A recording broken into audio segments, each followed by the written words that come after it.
Good morning, 4G. I hope you have been surviving your first week of lockdown, that you've been able to do some enjoyable things in your leisure time, as well as keeping up to date with your classwork. Some of you have struggled a little bit with your classwork in English, I'd have to say, over the last few days, and I thought I'd speak to you today to just really emphasize the important things about this current task, narrative writing, because it's not that easy to write creatively, and I want to give you some tips. Now, take a look at the screen in front of you. First point, please be aware that all your previous lessons are in the archive. So this is a bit different from what I've done before. Click on View Archive at the bottom right of the current lesson box to see the previous lessons. Please do that so that you can keep track of what's been happening. And you will need on Friday to complete a checklist and put it in a Dropbox for me to check so that I have seen that you have taken note of the work that you're supposed to have done and that you have done it. So that will be due on Friday. But most importantly, what is due today is your Chapter 1 full draft. Now, this is what your draft should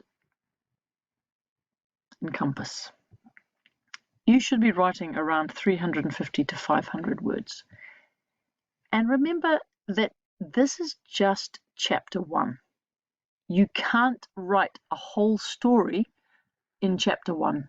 So too many of you have started to write this action-packed story where this is happening and that's happening and the next thing's happening, and that is completely on the wrong track. So this is why I'm talking to you today. Read this paragraph. What you are required to do is introduce an interesting character in a gripping situation. Remember, this is Chapter 1 only. You've got a whole novel to go. And the reader has not yet met this character.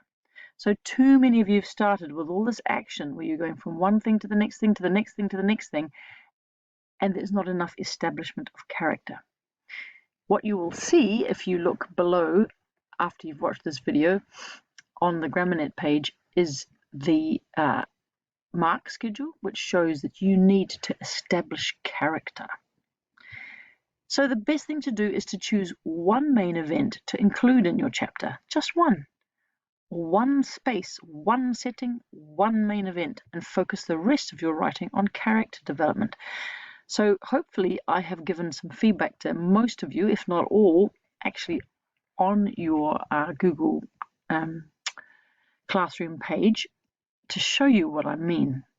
Most of you, in fact, I'd say all of you have written enough ideas and things down to do for this task.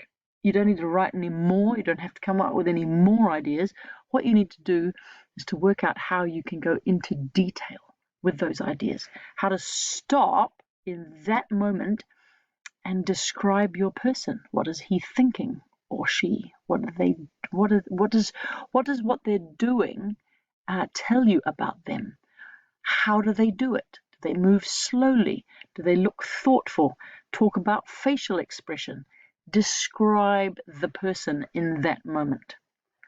If you need to, read the Louis Sachar chapter again about our hero who is not a hero, because that first chapter of that book, There's a Boy in the Girl's Bathroom, is not about action and threat. It makes us interested and curious about this weird character and what's about to happen to him. We don't really know what's about to happen to him, but that's correct. That's what I want you to do for this task, because I want you to have a cliffhanger ending to your chapter so that we would be interested to read more. So you're really giving us a tiny little glimpse of the entire story. Right, next thing, because you've got one day for this next task, which is to edit your work.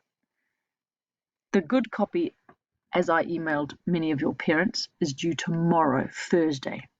You need to have edited your work by then.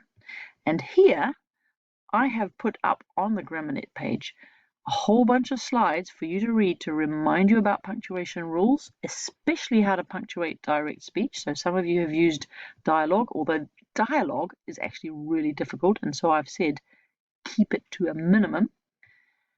And finally, you have to know how to use your paragraphs, to think about where your paragraphs come, because that's going to come into how well you get marked, how well how good your marks are.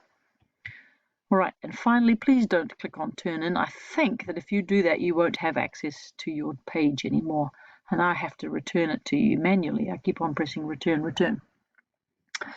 So that is your task today, is to finish writing, start editing. You've got till tomorrow to finish this entire thing. Finally, please, please, please, if you've got any questions about what you're supposed to be doing, do email me or comment. So add comment bottom left to communicate with me. I think if you add comment on the GrammarNet page, then that is a public comment. But you should be able to communicate with me on your Google Classroom page privately. You just talk to me in the margins there, and as I have been talking to you, and that's private. And always an email to me is private if you are wanting to ask a question and you feel dumb that you haven't asked this before. No question is stupid. It's really challenging to do this kind of thing online, and I'm here to help. All right. Good luck and have a good day.